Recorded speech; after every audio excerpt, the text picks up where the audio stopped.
Hey friend, this is Rick Renner, and today I want to pick up on Ephesians 6 and today verse 16, where Paul talks about the shield of faith.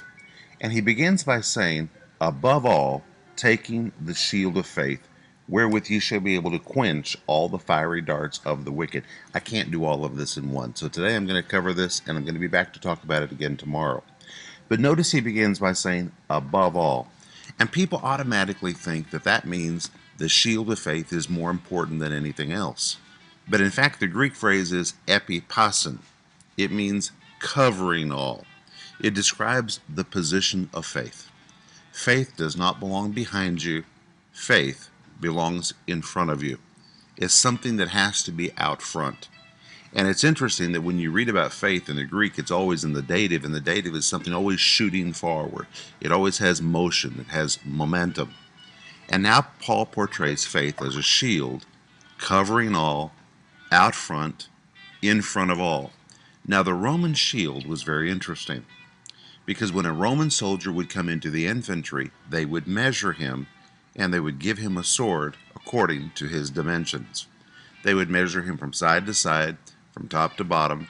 If you were a tall man, then you were going to need a shield bigger than a shield of a small man. And you couldn't give the shield of a big man to a smaller man. They wouldn't fit.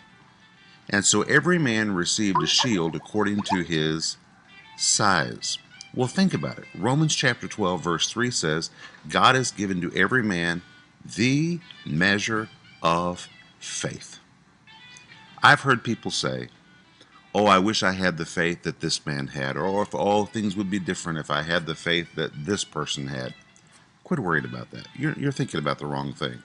God knows you, and when you came into Christ, God gave you enough faith to make sure you were covered from top to bottom and from side to side. You are completely covered, my friend. Now, when you find out what this shield was made out of, I think you're going to be thrilled, and you're going to discover that you need a daily dose of the Holy Ghost in order to keep your shield in shape. But I think for today, that's enough for you to think about. Think about it. God gave you enough faith to make sure you are fully covered.